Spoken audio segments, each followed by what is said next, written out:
Against the gods अर्थात देवताओं के विरुद्ध। अध्याय 531 से 535। नमस्कार, आप कहानी में खो जाएं उससे पहले चैनल को सब्सक्राइब करें और नोटिफिकेशन ऑन करें। धन्यवाद। देवताओं के विरुद्ध अध्याय 531। क्या यह एक षड्यंत्र हो सकता है?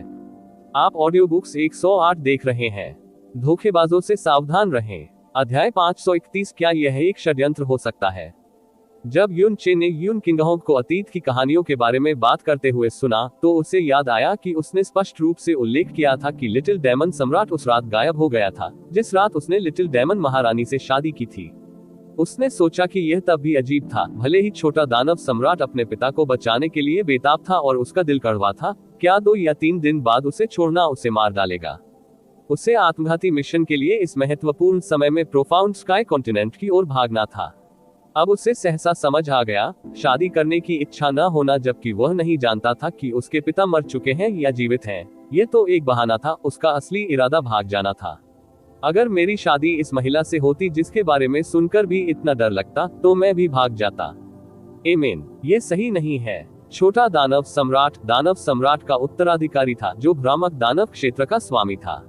उसकी पहचान के साथ इल्यूसरी डेमन दायरे की सभी महिलाओं को स्वतंत्र रूप से चुना जाना चाहिए। उसे किस तरह की महिला नहीं मिली?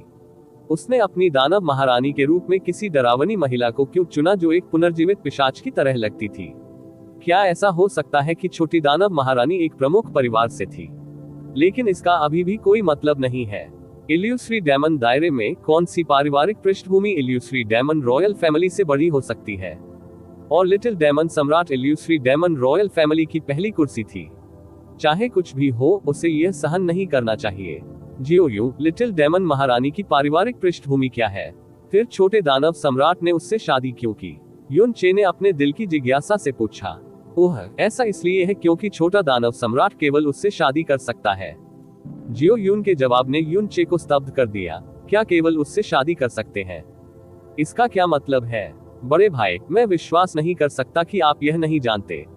ओह, जियो यून को अचानक एहसास हुआ, सही है। मैं अब चेतन रूप से इसे फिर से भूल गया। बिग ब्रदर, आप प्रोफाउंड स्काई महाद्वीप से हैं। हे, यहाँ भ्रामक दानव क्षेत्र में कोई भी कभी भी इस तरह का प्रश्न नहीं पूछेगा। जियो यून ने समझाना शुरू किया। दानव सम्राट की कई पत्नियां हो सकती हैं, लेकिन दानव महारानी उसके लिए समय से पहले निर्धारित की गई थी। क्योंकि दानव सम्राट की रक्तरेखा को पूर्ण और परिपूर्ण के रूप में संरक्षित किया जाना चाहिए, दानव महारानी जो दानव सम्राट से शादी करती है उसके पास सबसे शुद्ध दानव सम्राट की रक्तरेखा भी होनी चाहिए। इसलिए उनकी संतानों के पास सबसे पूर्ण दानव सम्राट की रक्तरेखा बनी रहेगी और दानव सम्राट का पद प्राप्त होगा। यह एक बुनियादी सिद्धांत है जो दानव सम्राट की वंशावली का था, जिसे कभी तोड़ा नहीं जा सकता था। जहां तक उन बच्चों की बात है जो अन्य पत्नियों से पैदा हुए थे, उन्हें ड्यूक की उपाधि दी जाएगी और वे अन्य परिवारों के साथ विवाह कर सकते हैं, लेकिन कभी भी सम्राट का पद प्राप्त नहीं कर सकते। लेकिन मैंने सुना है कि पिता ने कहा था कि दानव सम्राट की रक्तरेखा जानबूझकर रक्तधारा को बाहर नहीं बहने देगी। इसलिए हाल के हजारों वर्षों में पिछले दानव सम्राटों ने शायद ही कभी दानव महारानी के अलावा अन्य पत्नियों से शादी की हो, और अगर उन्होंने शादी भी की तो वे जानबूझकर उनसे कोई संतान नहीं रखते थे। तो अब मायावी दानव शाही परिवार के पास अब कोई ग्रैंड प्रिंस नहीं है। जिस ड्यूक हुई ये को हमने आज देखा और उसके पिता ड्यूक हुई, वे ड्यूक हैं जिनका दानव सम्राट की वंशावली के साथ निकटतम संबंध है। हालांकि ऐसा होने पर भी दानव सम्राट की रगों में रक्त का प्रवाह बहुत हल्का है। जियो यून ने बहुत स्पष्ट रूप से समझाया, लेकिन यू चे जो सुन रहा था दंग रह गया। उन्होंने स्पष्ट करने की कोशिश करते हुए पूछा, अगर मैं जो जानता हूँ वह सही है तो दानव सम्राट की रक्तरेखा केवल एक ही प्रतीत होती है। यदि इस रक्तरेखा को शुद्ध रखना है तो दानव महारानी के पास भी सबसे शुद्ध दानव सम्राट की रक्तरेखा होनी चाहिए। तो क्या इसका मतलब यह है छोटा दानव सम्राट और छोटी दानव महारानी है? ओह, लिटिल डेमन महारानी लिटिल डेमन सम्राट की बड़ी बहन है, जियो यून ने लापरवाही से कहा। यू चे ईमेल संरक्षित $% बड़े भाई, क्या गलत है? तुम्हारा चेहरा अचानक इतना अजीब हो गया। ऐसा लग रहा था कि जियो यून वास्तव में समझ नहीं पा रहा था कि यू चे का चेहरा इस तरह क्यों हिल रहा था। उद्धरण चिन्ह ... राक्षस सम्राट की वंशावली पीढ़ियों से ऐसी ही रही है। जब यू चे बोला तो उसके दांतों के बीच से हवा भी निकल रही थी। हाँ, जियो यून ने सिर हिलाया जैसे ये कुछ सामान्य हो। उनके चेहरे के भाव हमेशा की तरह सामान्य थे। दानव सम्राट और दानव महारानी की प्रत्येक पीढ़ी एक बेटे और एक बेटी को जन्म देगी, और वे बेटे और बेटी अगली पीढ़ी के दानव सम्राट और दानव महारानी बनेंगे। ऐसे बहुत से अन्य परिवार हैं, विशेष रूप से वे जो अपनी रक्त संबंधी शक्ति को त्याग सकते हैं। रक्त वंशीय शक्ति को बाहरी लोगों के पास जाने से रोकने के लिए किसी अन्य परिवार के साथ विवाह करना वर्जित है। पितृसत्ता की विरासत का मिश्रण नहीं होना चाहिए, ये कबीले की सबसे बड़ी वर्जना है। हम यू परिवार उतने सख्त नहीं हैं, क्योंकि पुरुष गहरी विरासत को अगली पीढ़ी तक पहुंचा सकते हैं, लेकिन महिलाएं नहीं। इसलिए यून परिवार की महिलाएं दूसरे परिवार में विवाह कर सकती हैं, लेकिन पुरुष यून परिवार को छोड़कर दूसरे परिवार में विवाह नहीं कर सकते। यू चे ने काफी देर तक सीधे जियोयू को देखा और धीरे से कहा, गहरे आकाश महाद्वीप में रक्त संबंधी एक दूसरे से शादी नहीं कर सकते। क्यों? जियो यून की आंखें चौड़ी हो गईं। अपने सबसे करीबी व्यक्ति से शादी करके ये सुनिश्चित किया जा सकता है कि संतान का खून भी सबसे शुद्ध हो। गहरा आकाश महाद्वीप कितना अजीब है। प्रोफाउंड स्काई कॉन्टिनेंट के लोगों की दृष्टि से आप अजीब है। यू चे ने अपने दांत पीसते हुए सोचा। इसे सांस्कृतिक भिन्नताएं कहा जाता है। ये सही है, सांस्कृतिक भिन्नताओं का वास्तविक जीवन उदाहरण। इसमें कोई आश्चर्य नहीं कि छोटा दानव सम्राट भयानक छोटी दानव महारानी से शादी करेगा। ऐसा इसलिए था क्योंकि उसके पास कोई विकल्प नहीं था। ऐसा लगता है कि मायावी दानव सम्राट बनना भी आसान नहीं है। अब जब छोटा दानव सम्राट मर गया है, तो पूरे मायावी दानव क्षेत्र में जिसका रक्तवंश सबसे शुद्ध होगा, वह छोटी दानव महारानी होगी। लिटिल डेमन महारानी के लिए अगली पीढ़ी को अकेले जन्म देना असंभव है। इसका मतलब है, लिटिल डेमन महारानी के बाद अगली पीढ़ी से शुरू होकर शुद्ध दानव सम्राट की वंशावली अब अस्तित्व में नहीं रहेगी। यू चे ने बुदबुदाते हुए कहा, उसके शीर्ष पर लिटिल डेमन महारानी के एक महिला होने के कारण इसमें कोई आश्चर्य नहीं कि वे ड्यूक बेवफाई को जन्म देंगे। यहाँ तक कि कुछ अभिभावक परिवारों की वफादारी भी खत्म होने लगी है। हाँ, ये सही है। जियो यून ने सिर हिलाया। पिता ने कहा कि ये 10 लाख साल पहले दानव सम्राट के कबीले के सामने आया सबसे बड़ा संकट है। छोटा दानव सम्राट बहुत उतावला था। अपने पिता को बचाने और दानव सम्राट की मुहर वापस लेने की उसकी उत्सुकता समझ में आती थी, लेकिन उसे पता होना चाहिए कि उसके जीवन की सुरक्षा पूरे दानव सम्राट के कबीले के उत्तराधिकारी और भविष्य को निर्धारित करती है। यदि वह मर गया, तो मायावी दानव क्षेत्र में अब शुद्ध दानव सम्राट की वंशावली नहीं होगी। दानव सम्राट की मृत्यु प्रोफाउंड स्काई महाद्वीप में हुई। मेरे दादाजी और यून परिवार के शीर्ष 10 सेनानियों की भी वही मृत्यु हो गई। उसे पता होना चाहिए था कि अगर वह प्रोफाउंड स्काई कॉन्टिनेंट में अकेले जाएगा तो वह निश्चित रूप से मर जाएगा। यदि वह वास्तव में आत्महत्या करना चाहता है, तो कम से कम तब तक इंतजार करे जब तक कि लिटिल डेमन महारानी एक बेटे और एक बेटी को जन्म न दे दे। जल्दबाजी करने के बजाय ये तो और अधिक मूर्ख होने जैसा था। यू चे की भौं अचानक ऊपर उठी। इंतजार। जब वह पहली बार मायावी दानव क्षेत्र में पहुंचा, तो उसे गंभीर और अपूरणीय परिणाम के बारे में सोचने के लिए प्रयास नहीं करना पड़ा। तो छोटा दानव सम्राट इसके बारे में कैसे नहीं सोच सकता था। दानव सम्राट की वंशावली का उत्तराधिकारी होने के नाते छोटे दानव सम्राट को स्वाभाविक रूप से किसी अन्य की तुलना में वंशावली से गुजरने को अधिक महत्व देना चाहिए। यही था कुछ ऐसा जो स्वयं से अधिक महत्वपूर्ण है और उसके पिता के जीवन से हजारों लाख गुना अधिक महत्वपूर्ण है। तो फिर उसने इतनी मूर्खता से जाकर आत्महत्या क्यों कर ली? यून चे के दिमाग में एक संभावना कौन थी? क्या यह संभव है कि छोटा दानव सम्राट किसी अन्य छिपे हुए कारण से प्रोफाउंड स्काई महाद्वीप में गया हो, या वह वास्तव में प्रोफाउंड स्काई कॉन्टिनेंट में नहीं मरा? क्या मायावी दानव क्षेत्र में हर किसी के पास जो ज्ञान है वह सब नकली है क्योंकि किसी ने इसे कुछ छिपाने के लिए बनाया है? आखिरकार छोटा दानव सम्राट अपनी नवविवाहित रात को गायब हो गया और लोगों को सूचित करते हुए एक नोट छोड़ा कि वह प्रोफाउंड स्काई महाद्वीप के लिए प्रस्थान कर गया, लेकिन किसी ने वास्तव में उसे प्रोफाउंड स्काई महाद्वीप छोड़ते हुए नहीं देखा। किसी ने भी अपनी आंखों से नहीं देखा कि क्या वह वास्तव में चला गया था। यदि छोटा दानव सम्राट पूर्ण मूर्ख नहीं था, तो इस बात की बहुत अधिक संभावना थी कि कुछ छिपा हुआ था या कोई साजिश थी। यून चेन की भौहें तन गईं और उसने उस समय के बारे में सोचा जब वह पहली बार हेवनली स्वॉर्ड विला में आया था। उस समय जब लिंग कुन ने दादाजी यून कंगहाई को उकसाने के लिए अपने शब्दों का इस्तेमाल किया, तो ऐसा लगा जैसे उन्होंने छोटे दानव सम्राट का उल्लेख किया हो। यून चे ने अपनी आंखें बंद कर ली और उस समय लिंग कुन ने जो कहा था उसे याद करने पर ध्यान केंद्रित किया। उद्धरण चिन्ह ... मेरे लिए आपको दोबारा ये बताने में कोई हर्ज नहीं है कि आपके दानव सम्राट की बहुत पहले ही मृत्यु हो चुकी है। हमारे शक्तिशाली स्वर्गीय तलवार क्षेत्र के तलवार मास्टर और सन मून डिवाइन हॉल के स्वर्गीय सम्राट के हाथों मृत्यु हो गई। आपका दयनीय दानव सम्राट जो अभी अभी सिंहासन पर बैठा था, उसने अपनी क्षमताओं को कम आंका और अपने पिता से बदला लेना चाहता था। तसक तसक। मरते समय उसकी चीखें बहुत करुण थी। अभी संपूर्ण मायावी दानव क्षेत्र एक छोटी दानव साम्राज्य द्वारा समर्थित है। यूचे की याददाश्त बेहद मजबूत थी। जब उसने ध्यान केंद्रित किया और वापस सोचा, तो उसने सुनिश्चित किया कि वह एक भी शब्द न चूके। लिंग कुन ने छोटे दानव सम्राट की दयनीय मृत्यु के बारे में बात की, लेकिन उसने यह नहीं बताया कि उसकी मृत्यु कहाँ हुई या कैसे हुई। कम से कम उन्होंने कभी नहीं कहा कि उनकी मृत्यु प्रोफाउंड स्काई महाद्वीप में हुई। जियो यून ने यूचे के चेहरे में अचानक आए बदलावों पर ध्यान नहीं दिया। उसने सिर हिलाया और कहा, छोटा दानव सम्राट वास्तव में बहुत उतावला था। मैंने सुना है कि जिस दिन उसकी शादी हुई थी, उसने बहुत अधिक शराब पी थी और उसने अपने नशे को दूर करने के लिए अपनी गहरी ताकत का इस्तेमाल नहीं किया था, इसलिए शराब पीने के बाद उसने अपना दिमाग खो दिया और लापरवाही से काम करने लगा। ऐसा हो सकता है क्योंकि वह नहीं जानता था कि अपनी शादी की रात छोटी दानव महारानी का सामना कैसे करना है। मैंने अपने पिता को ये कहते सुना कि छोटा दानव सम्राट वास्तव में छोटी दानव महारानी से बहुत डरता था। डरना सटीक होने के लिए ये सम्मानजनक और भयभीत होना चाहिए, जियो यून ने कहा। मैंने पिता को ये कहते सुना कि छोटे दानव सम्राट में अहंकार की भावना थी, लेकिन वह वास्तव में दयालु भी था। जन्म लेते ही उनका व्यक्तित्व निडर हो गया। यहाँ तक कि पिछला दानव सम्राट भी उसे नियंत्रित नहीं कर सका, लेकिन एकमात्र व्यक्ति जिससे वह डरता था वह उसकी बहन थी।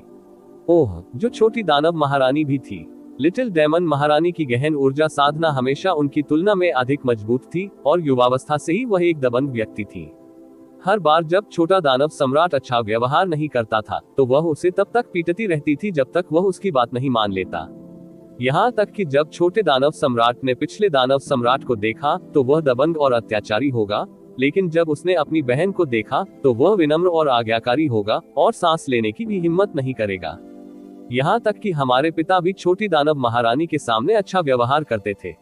मैंने एक बार माँ से सुना था कि उस समय पिता और छोटे दानव सम्राट अचानक उत्तरी दर्रे पर गए और कुछ देर के लिए गायब हो गए, एक शब्द के बिना। महीना जब वे वापस आए, तो लिटिल डेमन सम्राट को लिटिल डेमन महारानी ने पीटा और पिता को भी पीटा गया। 30 से अधिक हड्डियां टूट गईं और उन्हें आधे महीने तक बिस्तर पर रहना पड़ा। उद्धरण चिन्ह ... बेहद क्रूर। यूचे ने दिल से सुना कूदना और उसकी त्वचा रेंगना। लेकिन भले ही छोटी दानव महारानी हमेशा प्रभावशाली रही थी, उसका व्यक्तित्व अतिवादी नहीं था और उसका सम्मान और अनुमोदन न करना कठिन था। जब वह लगभग 20 वर्ष की थी, तो उसने इल्यूस्ट्री डेमन रॉयल फैमिली के मामलों को संभाला और लगभग हर चीज का पूरी तरह से ख्याल रखा गया, यहाँ तक कि 12 संरक्षक परिवार के कुलपुरुष भी उसके प्रति सम्मानपूर्ण थे, जब तक कि पिछले दानव सम्राट की मृत्यु की खबर नहीं आई। और लिटिल डेमन सम्राट के निधन के बाद उसका व्यक्तित्व पूरी तरह से बदल गया। उसकी आभा, उसकी आंखों के भाव, उसकी हरकतें सब भयानक हो गई। जब भी वह सामने आती थी, हर कोई चुप हो जाता था और ऐसा लगता था जैसे पिछले कुछ 100 वर्षों के दौरान वह फिर कभी नहीं मुस्कुराई थी। अभी अभी अपने पिता और अपने भाई या पति को खोने के बाद यह अजीब होगा यदि वह नाराज न होती या क्रोधित न होती। यूनचे ने सोचा और कहा, उसका परिवार मर चुका है। शुद्ध दानव सम्राट की वंशावली के साथ अकेली रह गई। उसने न केवल अपने परिवार को खोने का दर्द सहा, बल्कि सारी जिम्मेदारी भी उठाई। साथ ही वह एक महिला भी है। सम्राट का पद प्राप्त करना और कई स्वीकृतियों, राजनीतिक दबाव, गपशप द्वारा दबाव डाला जाना, यह आसान नहीं हो सकता। उस स्थिति में यदि वह मजबूत और दुर्भावनापूर्ण नहीं होती, तो 100 साल तो क्या, वह 10 साल भी नहीं टिक पाती। एमेन। जियो यून ने सिर हिलाया। पिताजी ने भी यही बात कही थी। पिता शायद ही कभी किसी की तारीफ करते हो, लेकिन इन सालों में पिता ने लिटिल डेमन महारानी की कई बार तारीफ की। साथ ही उन्होंने दानव सम्राट कबीले के भविष्य के लिए भी कई बार चिंता की। आखिरकार छोटी दानव महारानी के बाद दानव सम्राट की शुद्ध वंशावली वाला कोई दूसरा कभी नहीं होगा। जो भी हो, वो छोटी दानव महारानी की समस्या है। भविष्य का जिक्र न करते हुए यह निश्चित है कि अब से 1 महीने बाद भी वह लिटिल डेमन महारानी बनी रहेगी। ड्यूक हुआई अनियंत्रित रूप से भागने से नहीं डरता था और वह लिटिल डेमन महारानी को इसके बारे में जानने से भी नहीं डरता था। ऐसा लगता है जैसे वह न केवल महत्वाकांक्षी है, बल्कि बहुत आश्वस्त भी है। यूनचे ने अपने होठों को सिकोड़ते हुए कहा, 1 महीने बाद दानव महारानी के भव्य समारोह में मुझे प्रसिद्ध छोटी दानव महारानी को देखने में सक्षम होना चाहिए। यूनचे ने अपनी भौहें नीचे झुका ली और बुदबुदाया, आपका रवैया ये निर्धारित करेगा कि मैं वह वस्तु आपको वापस लौटाऊंगा या नहीं। वरना भले ही ये दादाजी की अंतिम इच्छा है, मैं अवज्ञा करूंगा। मुझे आशा है आप मुझे निराश नहीं करेंगे। वह बड़ा रहस्य जो दादाजी चाहते थे कि मैं तुम्हें बताऊं, मुझे ये देखना होगा कि क्या तुम में वह क्षमता है जो मुझे खुद बताना चाहती है। जहां तक संसार के दर्पण की बात है, क्षमा करें, मैं इससे आपके दानव सम्राट कबीले को वापस नहीं करने जा रहा हूं, क्योंकि वह पहले से ही मेरा है। देवताओं के विरुद्ध अध्याय 532 दानव इंपीरियल शहर के बाहर। आप ऑडियो बुक्स 108 देख रहे हैं। धोखेबाजों से सावधान रहें। अध्याय 532 दानव शाही शहर के बाहर। पूरे दिन शोर मचाने वाला यू परिवार आखिरकार शांत हो गया, लेकिन यू परिवार के प्रत्येक सदस्य की मनस्थिति अभी भी शांत से शांत होने वाली उत्तेजित अवस्था में थी। रात चुपचाप ढल गई। डेमन इंपीरियल सिटी की रात में शांति अभी भी पहले जैसी ही थी। ऐसा लग रहा था कि यून परिवार में हुई महान बात से कोई प्रभाव नहीं पड़ा है। फिर भी यून क्विंगहोंग और उनकी पत्नी के पूरी तरह से अपनी गहन शक्ति वापस पाने की खबर शाम तक पूरे डेमन इंपीरियल सिटी में फैल चुकी थी, जिससे सभी महान कुलों और शक्तियों में बड़ी लहरें पैदा हो गईं। दूसरे दिन से यून फैमिली का गेट अत्यधिक जीवंत हो गया, क्योंकि लोगों की एक अंतहीन धारा यून किंगहोंग से मिलने की इच्छा व्यक्त करने के लिए आने लगी। और जो भी व्यक्ति आया उसके पास चौंकाने वाली वंशावली थी। फिर भी उनमें से हर एक को विनम्रता से मना कर दिया गया। उन्हें सूचित किया गया कि कुलपति 3 दिनों तक किसी भी अतिथि का सत्कार नहीं करेंगे, और कबीले की सभा जो बुलाई जानी थी यून किंगहोंग के आदेश पर दूसरे दिन को तीसरे दिन के बाद आगे बढ़ा दिया गया, क्योंकि यह 3 दिनों की अवधि थी जब यू किंगई ने यू कैंगई के शरीर के पास घुटने टेक कर उसे देखा था। और पूरे 3 दिन तक उसने न कुछ खाया, न कुछ पिया, न हिला, न सोया। और मु योरू उसके बगल में थी, घुटनों के बल बैठकर यून कंगहाई के शरीर को देख रही थी। वह किसी भी क्षण उसका साथ नहीं छोड़ती थी। यदि यह महत्वपूर्ण मामला नहीं होता तो यून क्विंगहोंग 1 महीने तक घुटनों के बल बैठा रहता, या शायद उससे भी अधिक समय तक। हालांकि ये तथ्य कि यू कैंगई के अवशेष वापस कर दिए गए थे सार्वजनिक नहीं किया गया था। उन चारों के अलावा और कोई नहीं जानता था। और 3 दिन बाद अनंत काल का ताबूत जिसमें यून कंगहाई के अवशेष थे, यूनचे द्वारा पुनः प्राप्त किया गया और स्काई पॉइजन पल में डाल दिया गया। यू क्विंगहोंग ने कोई आपत्ति नहीं जताई, क्योंकि भले ही वह नहीं जानता था कि यूचे क्या करना चाहता था, फिर भी उसे यूचे पर विश्वास था, उन्हें अपने बेटे पर विश्वास था। जहां तक संसार के दर्पण की बात है, यूनचे के ये कहने पर कि वह इसे दानव सम्राट कबीले को वापस करने को तैयार नहीं है, यून क्विंगहोंग को केवल एक क्षण के लिए झिझक हुई। उसके बाद उसने संसार का दर्पण यूचे को वापस सौंप दिया। उनका बेटा हाल ही में लौटा था और उसकी खुशी, आराम और संतुष्टि के साथ साथ अपराधबोध और कर्ज भी था, जिसे वह महसूस करता था कि वह पिछले 20 से अधिक वर्षों से यूचे का कर्जदार है। ये सब उसके और मु योरू के अनिच्छुक होने के रूप में प्रकट हुआ। यूनचे जो भी चाहता था उसे अस्वीकार कर दे, चाहे वह कितना भी आगे बढ़ गया हो, भले ही यह उनके स्वयं के कुछ सिद्धांतों का उल्लंघन करने की बात हो। और जहां तक इस तथ्य की बात है कि यूनचे वास्तव में यून परिवार का वंशज था, ये केवल उन चारों को ही पता था, क्योंकि एक बार जब यह मामला फैल गया तो यह निश्चित रूप से लोगों को मामले को गहरे आकाश महाद्वीप से जोड़ने के लिए प्रेरित करेगा, और इससे यूचे के लिए अप्रत्याशित परेशानी या यहाँ तक कि खतरा पैदा हो जाएगा, जो इस समय अभी अभी आया था। वे चाहेंगे कि जिन लोगों ने यूनचे को चिन्हित किया था और उसकी पृष्ठभूमि की जांच करने गए थे, उन्हें कुछ भी न मिले, इसलिए उनके दिल गलतफहमी और आशंका से भर जाएंगे, और वे सावधानी और विवेक के साथ काम करेंगे ताकि अनुचित क्षति न हो। और उस व्यक्ति के रूप में जिसने यून परिवार की आसन विपत्ति की जड़ को खत्म करके असाधारण सेवा प्रदान की थी, साथ ही पितृसत्ता के गॉडसन के रूप में उसकी स्थिति के कारण यून परिवार के भीतर यूनचे की अनुमोदन रेटिंग तेजी से बढ़ी थी। यहाँ तक कि अगर यून परिवार के बुजुर्ग उसे देखते तो वे फीकी मुस्कुराहट के साथ उसका स्वागत करते और प्रशंसा से भरे भाव प्रदर्शित करते। कुछ ऐसे भी थे जिन्होंने जब उसे देखा तो उसकी भरपूर प्रशंसा की। रात गहरा गई और सब शांत हो गया। पिछले कुछ दिनों में यूचे ज्यादा बाहर नहीं गए। उन्होंने हेवन स्मिटिंग डेविल स्लेयर तलवार के वजन के अभ्यस्त होने के साथ साथ एक्सट्रीम मिराज लाइटनिंग मूवमेंट कौशल विकसित करने पर ध्यान केंद्रित करते हुए अपना अधिकांश समय प्रशिक्षण कक्ष में बिताया। अब मेरे प्रशिक्षण का फल देखने का समय आ गया है, यूचे ने मन ही मन बुदबुदाया। टकराना, फ्रोजन एंड इल्यूसरी मिरर उसके द्वारा चकनाचूर हो गया। यूचे ने हल्की सांस छोड़ी और उसके शरीर से निकलने वाली गहन ऊर्जा की आभा तेजी से कम होने लगी। पलक झपकते ही ऐसा लगा मानो बाहर की ओर निकलने वाली सारी ऊर्जा गायब हो गई हो। गहन ऊर्जा क्षेत्र के बारे में भूल जाए, यहाँ तक कि उसकी सांस लेने की आवाज और उसके दिल की धड़कन भी पूरी तरह से गायब हो गई थी। यदि किसी व्यक्ति की पीठ यून चे की ओर हो तो उसे उसकी उपस्थिति का बिल्कुल भी पता नहीं चल पाएगा। हिडन फ्लोइंग लाइटनिंग कौशल के सक्रिय होने पर उसकी आभा को उसके शरीर के भीतर मजबूती से बंद करने के लिए काफी मात्रा में गहन ऊर्जा का उपयोग किया गया था। जब उन्होंने कौशल को कायम रहने दिया तो उसे कार्य जारी रखने के लिए एक निश्चित मात्रा में गहन ऊर्जा की आवश्यकता थी, लेकिन गहन ऊर्जा की यह मात्रा इतनी कम थी कि यह यून चे की गहन ऊर्जा को भी नहीं पकड़ सकी। ऊर्जा पुनर्प्राप्ति दर जिसे बुद्ध के महान मार्ग द्वारा बढ़ाया गया था। उन्होंने छिपी हुई बहती बिजली द्वारा प्रदत्त गुप्त अवस्था को बनाए रखा और काले कपटों के एक सेट में बदल गए। वह अभ्यास कक्ष से बाहर निकला, छत पर कूद गया और बेतरतीब ढंग से एक दिशा चुनने के बाद आगे बढ़ना शुरू कर दिया। इसके अलावा यून परिवार में उनकी वर्तमान स्थिति में भारी वृद्धि हुई थी, इसलिए यदि उन्हें अन्य लोगों द्वारा खोजा जाता तो भी यह कोई बड़ी बात नहीं होती। लेकिन जिस बात ने उसे खुशी से भर दिया वह ये थी कि भले ही वह यून फैमिली मैदान के आधे हिस्से से होकर गुजरा था, लेकिन किसी भी व्यक्ति ने उसकी उपस्थिति पर ध्यान नहीं दिया था। और यह जगह कोई बेतरतीब जर्जर झुगी बस्ती नहीं थी। यह अनगिनत संख्या में ताकतवर व्यक्तियों से भरा हुआ था जो सत्ता के शिखर पर थे। भले ही आपने उनमें से किसी एक को बेतरतीब ढंग से चुना हो, वह व्यक्ति यू कबीले का सदस्य था जो पूरे भ्रामक दानव क्षेत्र में सदमा भेज सकता था। सामान्य परिस्थितियों में स्काई प्रोफाउंड रियलम अभ्यासी की आभा सम्राट प्रोफाउंड रियलम व्यवसाय से भी छिपी नहीं हो सकती है, इसलिए ये कहने की आवश्यकता नहीं है कि एक अधिपति भी ऐसा कर सकता है। अन्य सभी जगहों पर ओवरलॉर्ड फीनिक्स पंख और किलिन सीन के समान दुर्लभ थे, लेकिन डेमन इंपीरियल सिटी में उन्होंने व्यावहारिक रूप से सड़कों पर कूड़ा फैलाया, और विशेष रूप से यून परिवार में वे 1 दर्जन से भी अधिक थे।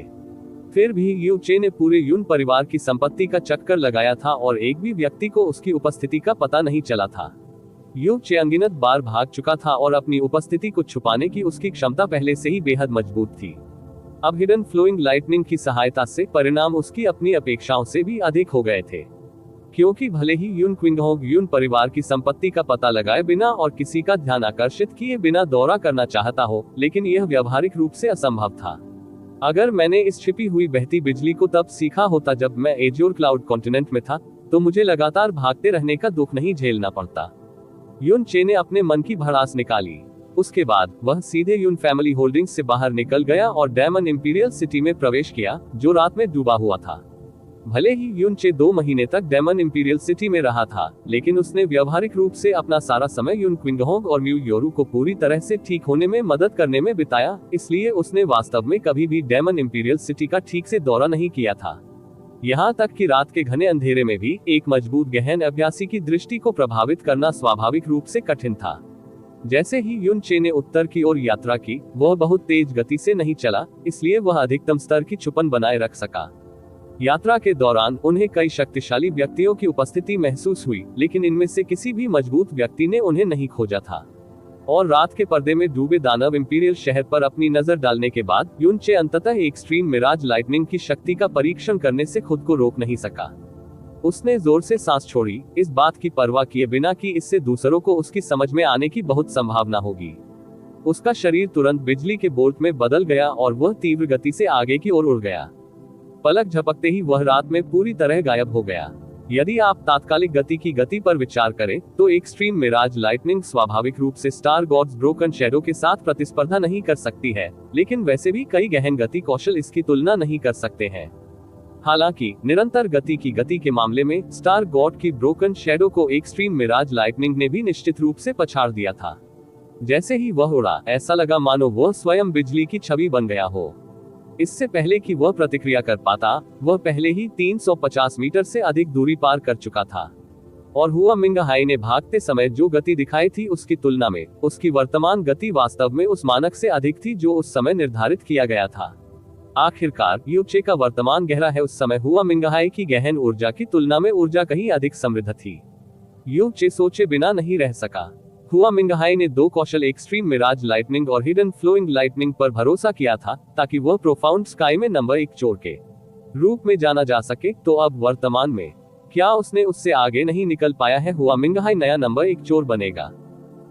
नहीं, ये सही नहीं है। मैं निश्चित रूप से कोई चोर नहीं हूँ। भले ही यू चे 1 महीने से अधिक समय से एक्सट्रीम मिराज लाइटनिंग की खेती कर रहा था, क्योंकि वह इससे पहले यू परिवार में रहते हुए किसी का ध्यान आकर्षित नहीं करना चाहता था, उसने अंधाधुंध काम करने की हिम्मत नहीं की। इसलिए भले ही उसने कौशल का प्रदर्शन किया हो, ये केवल अभ्यास कक्ष की सीमा के भीतर था। अब जब उसने अपनी पूरी क्षमता का बेतरतीब ढंग से प्रदर्शन किया, तो उसे उत्पन्न होने वाली चरम गति का आदी होने के लिए अप्रत्याशित रूप से एक लंबे समय की आवश्यकता थी।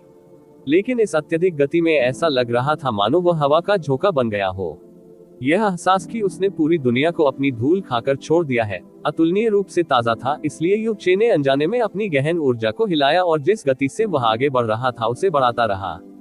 काश अंधेरे की चादर के नीचे एक बूढ़ा आदमी जो डेमन इंपीरियल सिटी की सड़कों पर चल रहा था, उसने अचानक ऊपर आसमान में तेज तेज हवा की आवाज सुनी। उसने अपना सिर उठाया, लेकिन वह आवाज पहले ही दूर तक चली गई थी। उसने न तो उस व्यक्ति की खाल देखी और न ही उसके बाल जो अभी अभी वहां से गुजरा था। क्या कितनी तेज गति! कहीं ऐसा तो नहीं कि यह किसी बड़े घराने का राजा हो? बूढ़े ने उत्साहपूर्वक सांस ली। एक्सट्रीम मिराज लाइटनिंग द्वारा प्रदर्शित गति न केवल तुलना से परे चौंकाने वाली थी, बल्कि गहन ऊर्जा का व्यय भी उसकी अपेक्षा से बहुत कम था। यू चे पहले ही अनजाने में 150 किलोमीटर से अधिक की यात्रा कर चुका था और यह पूरी प्रक्रिया सबसे तेज गति से की गई थी जो वह यात्रा कर सकता था। हालांकि उन्हें जरा भी थकान महसूस नहीं हुई, न ही उनकी सांसें फूल रही थी। यू चे आखिरकार रुक गया था, लेकिन जैसे ही वह वापस लौटने वाला था, उसे अचानक एहसास हुआ कि जो उसके सामने था वह वास्तव में डेमन इंपीरियल सिटी के ऊंचे शहर के द्वार थे।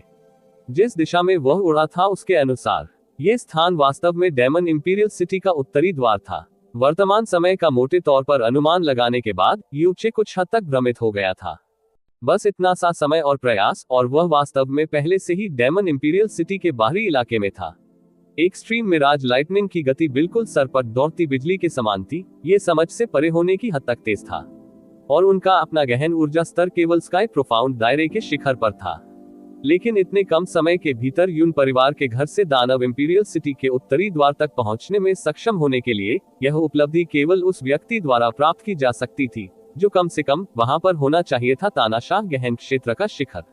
जब वह डेमन इंपीरियल सिटी में आया था तो उसने दक्षिणी द्वार से प्रवेश किया था और ये जगह डेमन इंपीरियल सिटी के दूसरे छोर पर थी। यू चे सोच में पड़ गया और फिर उसने घर लौटने का विचार त्यागने का फैसला किया।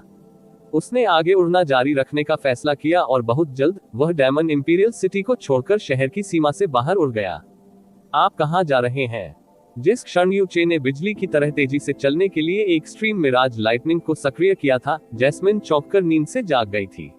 वाह, ये जगह कहाँ है? ये बहुत काला है। हागा को भी धक्का देकर जगाया गया था, लेकिन हागा की सोने की क्षमता जैस्मीन की तुलना में कहीं अधिक थी। जैस्मीन को अपने शरीर के भीतर शैतानी जहर को दबाने के लिए हर दिन लगभग 10 घंटे सोना पड़ता था, लेकिन हागा को दिन में कम से कम 20 घंटे सोना पड़ता था और अगर वह अपनी भूख से नहीं जागती थी तो उसे पूरा दिन भी सोना पड़ सकता था। जियोयू ने पहले उल्लेख किया था कि golden crow lightning flame valley सीधे डेमन इंपीरियल सिटी के उत्तर में थी, इसलिए अगर मैं यहाँ से उत्तर की ओर यात्रा करता रहूंगा तो मैं उस जगह की एक झलक भी देख पाऊंगा। यून चे ने उत्तर दिया, आप golden crow lightning flame valley जाना चाहते हैं। उस स्थान को पूरे इल्यूसरी दानव क्षेत्र में सबसे महत्वपूर्ण स्थान के रूप में जाना जाता है और यहाँ तक कि 12 अभिभावक परिवारों को भी आमतौर पर प्रवेश की अनुमति नहीं है। वहाँ निश्चित रूप से बेहद मजबूत अभिभावक या प्रतिबंध प्रतीक्षा में पड़े होंगे, इसलिए यदि आप उसे ढूंढ भी सकें तो आप क्या कर सकते हैं? मैं केवल ये जानने को उत्सुक हूँ कि यह वास्तव में किस प्रकार की जगह है। जियो यून द्वारा इसे इतना रहस्यमय बताए जाने के बाद यही कारण है कि यू परिवार की युवा पीढ़ी और बाकी अभिभावक परिवारों के बीच इतना बड़ा अंतर है। ये सब इसलिए हुआ क्योंकि यू परिवार को एक बार के लिए इसमें प्रवेश करने से रोक दिया गया था। 100 साल, मैं तो यूं ही बोल रहा हूँ। मैं वास्तव में उस स्थान का पता नहीं लगाना चाहता और अगर मुझे मिल भी जाए तो मैं उसमें प्रवेश करने का प्रयास नहीं करूंगा, क्योंकि अगर मैं प्रवेश करना भी चाहूं तो मैं अपना सिर ऊंचा करके उस स्थान में प्रवेश करना चाहता हूं। और पिता, माता और जियोयू के साथ अंदर जाओ। जब वह बोल रहा था, यू चे अप्रत्याशित रूप से पहले ही 50 किलोमीटर से अधिक की दूरी तय कर चुका था। रात के आकाश में बादल बिना उसे देखे ही गायब हो गए थे और रात के आकाश में एक उज्ज्वल चमकता हुआ आधा चंद्रमा लटका हुआ था, जिसमें चांदनी की चमक अंधेरे के एक बड़े हिस्से को दूर कर रही थी। यून चे के नीचे हरी घास का मैदान था और उसे किसी भी व्यक्ति, राक्षस या जानवर की उपस्थिति का एहसास नहीं हो रहा था। जब उसने आगे देखा तो उसे केवल एक विशाल शून्यता दिखाई दी। अजीब बात है, ये जगह डेमन इंपीरियल सिटी से बहुत दूर नहीं है, ये सुदूर या जंगली नहीं है, फिर भी वहाँ एक भी व्यक्ति या दानव नहीं पाया जाता है, यू चे ने रहस्यमय स्वर में कहा। उसके बाद उसे एहसास हुआ, क्या ऐसा हो सकता है कि क्योंकि golden crow lightning flame valley इस दिशा में थी, किसी को भी आसपास रहने की अनुमति नहीं है। कुछ देर तक इस पर विचार करने के बाद ये सबसे उपयुक्त स्पष्टीकरण प्रतीत हुआ। मालिक, जल्दी करो, देखो वह स्थान चमकदार है, क्या वहाँ खाने के लिए कुछ अच्छा है? हागा की उत्साहित और मधुर आवाज गूंज उठी। यू चे ने नीचे देखा और उसके नीचे वास्तव में कुछ ऐसा था जो शानदार ढंग से चमक रहा था। उसने अपने चेहरे पर असहाय भाव लाते हुए कहा, वह एक छोटी सी झील है, यह कोई चमकदार चीज नहीं है, और निश्चित रूप से यह आपके लिए खाने में स्वादिष्ट चीज नहीं है। झील की सतह चांदनी को प्रतिबिंबित करती थी और रात के पर्दे के नीचे यह एक असाधारण चमक के साथ चमकती थी। हागा के लिए केवल 2 प्रकार के भोजन थे, एक तलवारें और दूसरे कीमती पत्थर जो चमकते थे सभी प्रकार की रोशनी। और जब हागा को ये समझ में आया कि उसे किस प्रकार का भोजन खाना पसंद है, तो उसकी परिभाषा के अनुसार जो कुछ भी चमकदार था वह निश्चित रूप से खाने के लिए अच्छा था। छोटी झील। ओह, हागा की आवाज धीमी हो गई और उसका पिछला उत्साह पूरी तरह से खत्म हो गया। यू चे, वहां नीचे जाओ और देखो, चमेली ने अचानक कहा। देवताओं के विरुद्ध अध्याय 533 अजीब मोहक युवती। आप ऑडियो बुक्स 108 देख रहे हैं। धोखेबाजों से सावधान रहें। अध्याय 533 अजीब मोहक युवती। युन चे का शरीर रुक गया। आपने क्या खोजा? वह छोटी सी झील, उसमें से एक बहुत ही विशेष आभा निकलती हुई प्रतीत होती है, जैस्मीन ने धीरे से कहा, और यह उस आभा के समान है जिससे मैं परिचित हूँ। वास्तव में ये थोड़ा सा मिलता जुलता है। गोल्डन क्रो की आभा। सुनहरा कौवा, क्या आप पहले भी गोल्डन क्रो की आभा के संपर्क में आए हैं? यू चे ने सजगता से पूछा। यह अभी महत्वपूर्ण नहीं है, भले ही यह बहुत धूमिल है, फिर भी किसी झील से गोल्डन क्रो के समान आभा निकलना बेहद असामान्य है। नीचे जाओ और इसकी पुष्टि करो। गोल्डन क्रो की शक्ति अग्नि तत्व से संबंधित थी, लेकिन एक झील स्वाभाविक रूप से पानी से भरी होती थी, इसलिए यह बेहद असामान्य लग रहा था। जब यू चे ने पुष्टि की कि आसपास के क्षेत्र में कोई और नहीं है, तो उसने जैस्मीन के शब्दों का पालन किया। वह बहकर झील के किनारे जा गिरा। ये बहुत छोटी झील थी। दरअसल ये किसी तालाब से ज्यादा बड़ा नहीं था और एक नजर देखने से ही आप इसकी सीमा देख सकते थे। हालांकि झील का पानी असाधारण रूप से साफ था, धुंधली चांदनी के नीचे भी कोई अभी भी सीधे झील के तल तक देख सकता था। झील से 70 मीटर परे का क्षेत्र असमान और जंगली पत्तों से भरा हुआ था, लेकिन वहां उगने वाले पौधे स्वस्थ हरे नहीं थे, इसके बजाय वे सूखे और मुरझाए हुए लग रहे थे। झील के चारों ओर 70 मीटर के उस घेरे के भीतर वह क्षेत्र जो पौधों के उगने के लिए सबसे उपयुक्त होना चाहिए था, वहां घास का एक तिनका भी नहीं उगता था। ये बिल्कुल समतल जमीन थी। रात की हवा झील की सतह से ऊपर चली गई, और इस रात की हवा, जिसे अपने साथ झील के पानी की ठंडी और ताजा भावना लानी चाहिए थी, इसके बजाय युनचे को शुष्क गर्मी की एक अलग अनुभूति का अनुभव हुआ, जो बेहद विचित्र था। उसका दिल तेजी से धड़कने लगा और वह नीचे झुक गया और अपना हाथ झील में डाल दिया। पानी ठंडा नहीं था, बल्कि व्यवहारिक रूप से शरीर के तापमान पर था।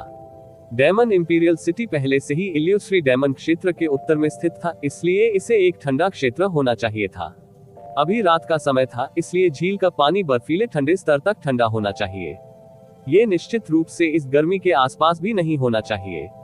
झील के पानी के भीतर एक आभा है जो निश्चित रूप से गोल्डन क्रो की लेप्टो से निकलने वाली आभा के समान है। हालांकि मैं इसकी पुष्टि नहीं कर सकता कि यह वास्तव में गोल्डन क्रो की लौ ऊर्जा है, चमेली ने समान रूप से कहा। युनचे मन ही मन बुदबुदाया, खड़ा हुआ और अनिश्चित स्वर में कहा, क्या ऐसा इसलिए हो सकता है क्योंकि यह जगह golden crow lightning flame valley के करीब होने के कारण ऐसी स्थिति में है? नहीं, जैस्मीन ने जवाब दिया, अपने आसपास देखो। केवल झील के पास का छोटा सा क्षेत्र किसी भी प्रकार के पौधे के जीवन से रहित है। ऐसा लगता है मानो झील के चारों ओर सब कुछ पूरी तरह से जल गया हो। फिर भी एक बार जब ये झील से और दूर हो जाता है, तो आप देख सकते हैं कि इस क्षेत्र के चारों ओर घनी झाड़ियां उगाई हैं। यदि यह वास्तव में golden crow lightning flame valley के कारण था, तो यह इस पूरे क्षेत्र के साथ होना चाहिए था। यदि मैं गलत नहीं हूँ, तो कोई है जो गोल्डन क्रो की ज्वाला ऊर्जा को झील में छोड़ रहा है, और देखने से ऐसा लगता है कि यह बहुत पहले नहीं हुआ था, ज्यादा से ज्यादा 2 या 3 दिन पहले ही। झील के पानी में लो ऊर्जा जारी करना क्यों? युनचे ने रहस्यमय स्वर में पूछा। शायद ये जानबूझकर नहीं किया गया था, लेकिन यह उस व्यक्ति के शरीर के भीतर गोल्डन क्रो की ज्वाला ऊर्जा थी जो उस व्यक्ति के कुछ समय तक झील में डूबे रहने के बाद पीछे रह गई थी। लेकिन इसकी अधिक संभावना है कि कोई व्यक्ति अपने शरीर के भीतर गोल्डन क्रो की ज्वाला ऊर्जा को पूरी तरह से नियंत्रित नहीं कर सकता है, इसलिए उस व्यक्ति ने इसे शांत करने में मदद के लिए झील के पानी पर भरोसा किया। यह विकल्प कहीं अधिक संभावित है क्योंकि गोल्डन क्रो की लपटें अतुलनीय रूप से भयंकर और विस्फोटक हैं। यदि आप जलती हुई दुनिया का गोल्डन क्रो रिकॉर्ड विकसित नहीं करते हैं और आप सामान्य गहन लौ की तरह गोल्डन क्रो की लौ ऊर्जा को नियंत्रित करने की कोशिश करने के लिए केवल गहन ऊर्जा पर निर्भर हैं, तो यह मूल रूप से असंभव होगा। साथ ही आपकी गोल्डन क्रो रक्तरेखा जितनी शुद्ध होगी, वह कथन उतना ही अधिक सत्य होगा। हम तो बस इतना ही। यू चे ने धीरे से अपना सिर हिलाया। इल्यूश्री डेमन रॉयल फैमिली के पास कुछ हद तक गोल्डन क्रो वंशावली थी और दानव सम्राटों की वंशावली में इस गोल्डन क्रो वंशावली का सबसे शुद्ध तनाव था। क्या ऐसा हो सकता है कि मायावी दानवशाही परिवार के किसी व्यक्ति ने इस झील में स्नान किया हो? लेकिन जांच करने का कोई मतलब नजर नहीं आया कुछ आगे। यदि वह गोल्डन क्रो की लौ ऊर्जा को देखना चाहता है तो वह golden crow lightning flame valley में प्रवेश करके ऐसा कर सकता है। वह जगह ऐसी जगह थी जिसे वह निश्चित रूप से चूक नहीं सकता था। हालांकि ये स्थान शांति के सागर में डूबा हुआ था और आसपास उसे परेशान करने वाला कोई नहीं था, इसलिए यू चे को लगा कि यह अपनी तलवार कौशल का अभ्यास करने के लिए एक अच्छी जगह है। रात अभी भी जवान है। चूंकि मैंने अब तक यात्रा की है, इसलिए मैं अपने आप को गति से आगे बढ़ा सकता हूँ और अपनी तलवार कौशल का अभ्यास कर सकता हूँ। यून चे ने अपना हाथ बढ़ाया। हुनगर, तुम्हें सोने की अनुमति नहीं है, तैयार हो जाओ। इंतजार। जैस्मीन अचानक चिल्लाई, अपनी उपस्थिति छिपाओ और तुरंत अपने आप को छुपा लो, कोई आ रहा है। और यह व्यक्ति एक अत्यंत शक्तिशाली व्यक्ति है। जैस्मीन द्वारा बेहद शक्तिशाली के रूप में वर्णित किया जाना निश्चित रूप से कोई हंसी की बात नहीं थी। जो व्यक्ति आ रहा था वह कम से कम ऐसा व्यक्ति था जिससे निपटने का उसके पास निश्चित रूप से कोई रास्ता नहीं था। और यदि यह कोई दुश्मन या खलनायक होता तो वह इस सुदूर स्थान पर मदद के लिए भी नहीं बुला सकता था, जो कि दानवशाही शहर से बहुत दूर था। यून चे ने अपनी उपस्थिति को छुपाने के लिए तेजी से छुपी हुई बहती बिजली का इस्तेमाल किया और उसके बाद उसने चुपचाप अपने पीछे जंगली झाड़ियों में खुद को डुबा दिया। पत्ते बहुत लंबे नहीं थे, लेकिन ये बेहद घने थे, इसलिए ये यू चे के पूरे शरीर को ढक सकते थे। उसके छिपने के कुछ ही समय बाद उसकी दृष्टि के क्षेत्र में सीधे आकाश में एक अस्पष्ट आकृति दिखाई दी। उसके बाद एक सेकंड के कुछ ही अंश में वह आकृति बहती हुई रोशनी की तरह रात के आकाश से फिसलती हुई प्रतीत हुई और तब तक बंद हो गई जब तक वह यू चे से केवल 100 मीटर की दूरी पर नहीं रह गई। इतनी तेजी, यू चे ने मन ही मन कहा। साथ ही दूसरे पक्ष को उसकी निगाहों पर ध्यान देने से रोकने के लिए उसने जल्दी से अपना सिर झुका लिया। एक बार जब आपकी आध्यात्मिक धारणा ने एक निश्चित डिग्री की तीक्ष्णता हासिल कर ली, तो भले ही आपने अपनी आंखों का उपयोग नहीं किया हो, आप निश्चित रूप से इसे नोटिस करेंगे यदि आप नजर रखी जा रही थी। और यू चे के पास इस तरह की क्षमता थी। दूसरे व्यक्ति की आश्चर्यजनक गति एक अतुलनीय मजबूत ताकत का प्रकटीकरण थी। इस व्यक्ति की ताकत उसके पिता यून क्विंगहोंग से भी कम नहीं हो सकती थी। यून चे के अपनी निगाहें अदृश्य करने के ठीक बाद उसे अचानक एहसास हुआ कि दूसरे व्यक्ति की गति काफी धीमी हो गई थी। उसके बाद दूसरा दल जहां वह था उससे कुछ ही दूरी पर रुक गया और अभी भी हवा में ही मंडरा रहा था। यून चे अचानक स्तब्ध रह गया। क्या ऐसा हो सकता है कि मुझे खोजा गया हो? बकवास। ये छिपी हुई बहती बिजली सबसे महत्वपूर्ण मोड़ पर अचानक बेकार कैसे हो सकती है? या हो सकता है दूसरे व्यक्ति की गहन ऊर्जा बहुत मजबूत है, इसलिए हिडन फ्लोइंग लाइटनिंग का उपयोग करने के बाद भी मैं अभी भी उसकी आध्यात्मिक धारणा से बच नहीं पा रहा हूँ। लेकिन थोड़ी देर के बाद यू चे ने राहत की मौन सांस ली, क्योंकि भले ही दूसरा व्यक्ति रुक गया था, लेकिन उसे अपनी ओर किसी की निगाहें जाती नहीं दिखी। इस व्यक्ति के शरीर से एक गहन ऊर्जा आभा निकली और यह आसपास के क्षेत्र में फैल गई। ये यून चे की स्थिति में भी फैल गया, लेकिन ये बिना किसी रुकावट के जारी रहा, इसलिए यह इस बात का प्रमाण था कि यून चे का अभी तक पता नहीं चला था। लेकिन एक बार जब वह गहन ऊर्जा आभा उसके शरीर में प्रवेश कर गई, तो इससे उसका पूरा शरीर हिंसक रूप से अकड़ गया, जबकि उसके शरीर के अंग अचानक से सख्त हो गए। एक हड्डी भेदी ठंड ने उसे पूरी तरह भर दिया, यहाँ तक कि उसके खून में भी रिसने लगी। ये व्यक्ति कितनी भयानक आभा है। यू चे को पूरा यकीन था कि इस गहन ऊर्जा आभा की ताकत किसी भी तरह से यू किंगहोंग से कमतर नहीं थी। इस गहन ऊर्जा आभा की ताकत वास्तव में इस तथ्य से गौण थी कि यह स्पष्ट रूप से दमन की अत्यधिक भारी भावना को भी साथ लेकर चलती थी। इस दमन की ताकत से यून चे को ऐसा महसूस हुआ जैसे उसके शरीर का सारा खून जमने वाला था। और अगर युनचे इस हद तक प्रभावित हुआ था, तो अगर ऐसा हुआ था किसी और के लिए, ये संभव था कि इस दमनकारी भावना के तहत वह व्यक्ति पूरी तरह से कांपते हुए सीधे जमीन पर घुटने टेक देता। ये कैसा व्यक्ति है? उसे मेरी उपस्थिति का पता नहीं चला, लेकिन फिर भी वह यहीं रुक गया। इसका मतलब ये था कि यह व्यक्ति यहीं आने वाला था। एक संप्रभु गहन क्षेत्र विशेषज्ञ, ऐसा कोई व्यक्ति आधी रात को यहाँ क्या कर रहा था? वह व्यक्ति काफी देर तक हवा में तैरता रहा और यह पुष्टि करने के बाद कि आसपास कोई नहीं है, उस व्यक्ति ने अपनी आध्यात्मिक धारणा वापस ले ली। उसी समय यू चे ने उस व्यक्ति की दिशा में देखने के लिए अत्यंत सावधानी के साथ अपना सिर उठाया, क्योंकि अपेक्षाकृत स्पष्ट चांदनी में वह इस व्यक्ति की विशेषताओं को स्पष्ट रूप से देख सकता था। और ऐसा करने के बाद उसकी अभिव्यक्ति तुरंत स्तब्ध हो गई। कोई ऐसा व्यक्ति जो इतनी प्रबल गहन ऊर्जा से युक्त था और जिसने दमन की ऐसी चौंकाने वाली भावना उत्सर्जित की थी। युनचे को एक बूढ़े व्यक्ति को देखने की उम्मीद थी जिसकी भव्य और शक्तिशाली छवि थी, या शायद गंभीर और आरक्षित चेहरे वाला एक मध्यम आयु वर्ग का व्यक्ति, या कम से कम भले ही वह कोई ऐसा व्यक्ति था जो बहुत युवा दिखता था, वह इतना हतप्रभ नहीं हुआ होता, लेकिन सीधे तौर पर उनके दृष्टि क्षेत्र में स्पष्ट रूप से एक था छोटी लड़की। युनचे ने कसकर अपनी आंखें बंद कर ली, फिर उन्हें खोला और उसने जो देखा वह अभी भी एक छोटी लड़की थी। लड़की बहुत छोटी लग रही थी, ज्यादा से ज्यादा 14-15 साल की। यहाँ तक कि वह इतने सालों पहले फेंग जुएर की शुरुआती उपस्थिति से भी छोटी दिखती थी। उसने एक खराब फिटिंग वाली बदसूरत भूरे रंग की लंबी पोशाक पहनी हुई थी। नहीं, इसे पोशाक नहीं कहा जा सकता था, इसके बजाय यह एक अलंकृत गहरे भूरे रंग का वस्त्र था। लड़की का शरीर बेहद छोटा और नाजुक था, और यहाँ तक कि ये वस्त्र जो बहुत बड़े नहीं थे, भी उसके शरीर को नहीं दिखा सकते थे।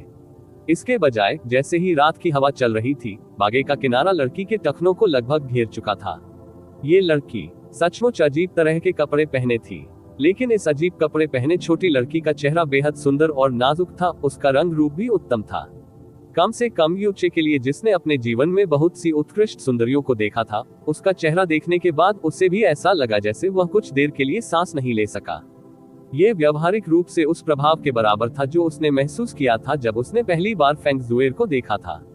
जिया क्विंग्यू के पास एक प्रकार की शुद्ध और ठंडी सुंदरता थी, फेंग जुएर के पास एक भ्रामक और अलौकिक सुंदरता थी, और जैस्मीन के पास एक मंत्रमुग्ध करने वाली, मंत्रमुग्ध कर देने वाली सुंदरता थी। जबकि इस लड़की के पास भी एक सुंदरता थी जो अतुलनीय रूप से अजीब और मंत्रमुग्ध करने वाली थी, लेकिन मंत्रमुग्ध करने वाली भावना वह थी जैस्मीन से अलग था। यह एक प्रकार का भयावह और खतरनाक जादू का एहसास था। जब युनचे ने उसकी ओर देखा तो उसे अनजाने में ऐसा महसूस हुआ जैसे वह एक निर्दयी भावहीन मृत्यु देवता को घूर रहा था, और इससे उसे ऐसा लगने लगा कि अगर वह उसके पास आया या उससे संपर्क किया तो वह एक भयानक मौत मर जाएगा। भले ही वह ऐसी दिखती थी जैसे वह केवल एक युवा लड़की थी, लेकिन उसकी विशेषताएं पहले से ही सुंदरता के शिखर पर थीं। हालांकि उससे जो भयानक और हड्डियां कंपा देने वाली ठंड निकली वह उससे भी अधिक भीषण थी। युनचे को निश्चित रूप से विश्वास था कि जब लोग उसका सामना करेंगे तो सबसे पहले वे उसकी लुभावनी सुंदरता पर ध्यान नहीं देंगे, बल्कि सबसे पहले उसकी आभा और टकटकी के कारण शुद्ध भय महसूस करेंगे।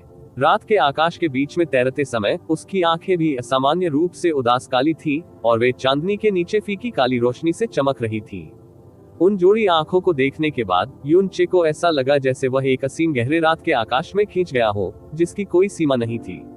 और एक बार जब वह उस नजर में गिर गया तो ऐसा लगा जैसे उसे शुद्ध अंधेरे की अनंत खाई में भेज दिया गया हो, कभी बच न पाने के लिए। उसने व्यावहारिक रूप से तुरंत अपनी नजर हटा ली, जबकि उसकी रीढ़ में ठंडक दौड़ गई। ये छोटी लड़की वास्तव में वह कौन थी? इसके अलावा एक युवा लड़की जो देखने में केवल 14 वर्ष की लगती थी या 15, फिर भी वास्तव में उसके पास एक सम्राट की गहन शक्ति थी, और उसे एक मध्य चरण की सम्राट भी होना चाहिए था। सम्राट, यह एक ऐसा शब्द था जो गहन दुनिया के शिखर का प्रतिनिधित्व करता था। प्रोफाउंड स्काई 7 नेशंस के भीतर यह एक ऐसा अस्तित्व था जो मिथकों के समान था, लेकिन इस जगह पर पिता एक सम्राट थे, माँ एक सम्राट थी, चाचा एक सम्राट थे, और यहाँ तक कि एक 14 या 15 साल की लड़की भी एक सम्राट की ताकत थी। ये भव्य पद, मोनाक, ऐसा कब लगा कि इस पदवी का मूल्य इतना कम हो गया है? इस व्यक्ति, वह कितनी भारी दुष्ट आभा बिखेर रही है। ऐसा लगता है जैसे उसने अपने हिस्से के लोगों को मार डाला है, चमेली ने नीरस स्वर में कहा। अपनी क्षमताओं के साथ वह स्वाभाविक रूप से इस छोटी लड़की से भयभीत नहीं होगी, उसे मायावी दानवशाही परिवार से संबंधित होना चाहिए।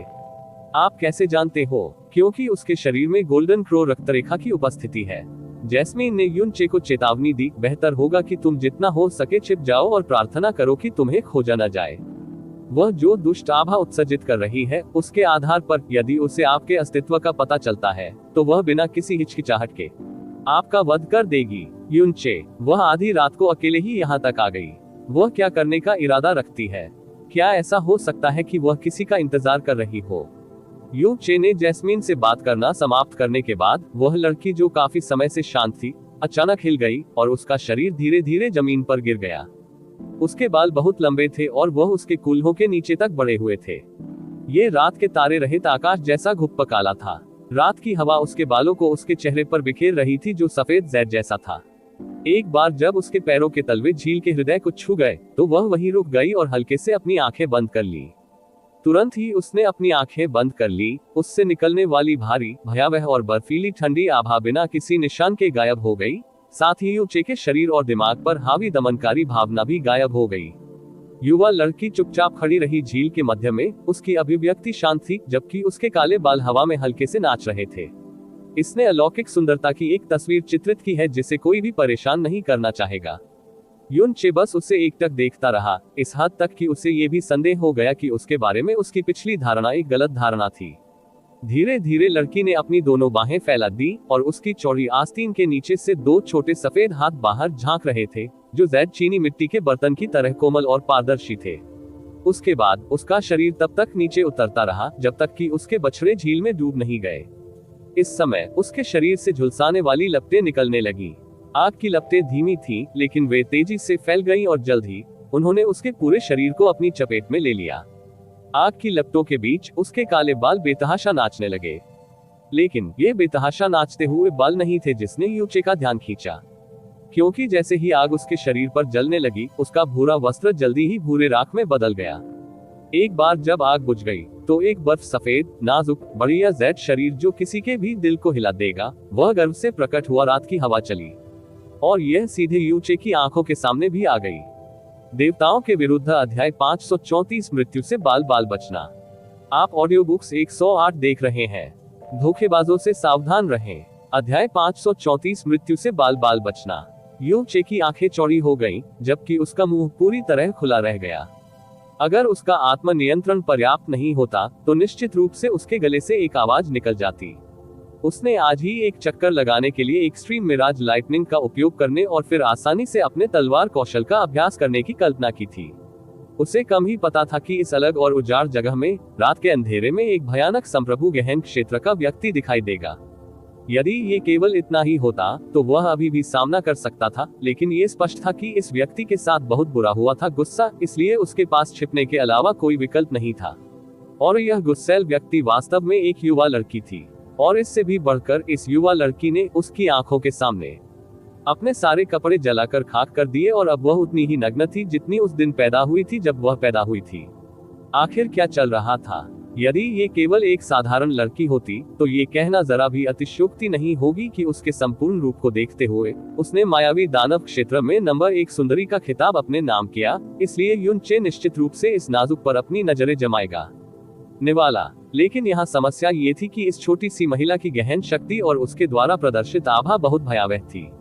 यदि उसे इससे पहले खोजा गया था, क्योंकि पहले से कोई नफरत या दुश्मनी नहीं थी, तो शायद वह उसे पकड़ से बाहर कर सकती थी। लेकिन अभी अगर वह उसे खोज लेती है तो उसे भी महसूस होता कि अगर उसने उसे टुकड़े टुकड़े नहीं किया होता तो यह असामान्य था। युन चे ने बिजली की गति से अपनी आंखें बंद कर ली और उसका दिल जोर से उसकी छाती में उछल गया। लेकिन तुरंत उसके दिमाग में एक दम्भपूर्ण आवाज गूंजी, आप किस बात से घबराए हुए और दोषी हैं? ऐसा नहीं है कि आप जानबूझकर उस पर ताक झांक करना चाहते थे। आप पहले यहाँ थे। छोटी औरत पीछे आई। वह वही थी जिसने अपने कपड़े जला दिए थे।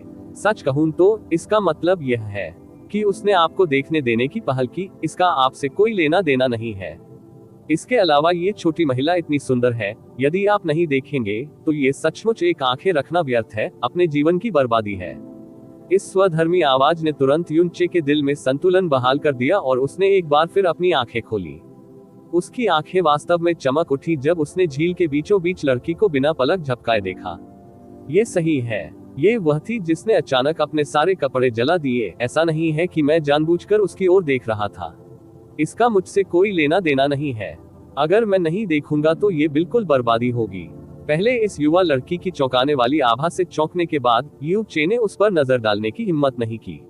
लेकिन अब जब उसे अपनी मानसिक स्थिति का एहसास हो गया था, इस तथ्य के साथ कि लड़की ने भी अपनी आभा वापस ले ली थी, तो उसने सीधे उस पर नजर डाली और उसकी निगाहें उसकी प्राकृतिक अवस्था की भव्यता को निहारने लगी। दोनों लोगों के बीच दसियों मीटर की दूरी थी, लेकिन इस तरह की दूरी बिल्कुल भी नहीं थी। यू चे की वर्तमान दृश्य तीक्ष्णता को देखते हुए अगर वह उसके ठीक सामने खड़ी होती तो कुछ अलग नहीं होता। जैसे ही उसने लड़की को घूर कर देखा, यू चे धीरे धीरे स्तब्ध हो गया और वह एक बार भी पलक झपकाने को तैयार नहीं था।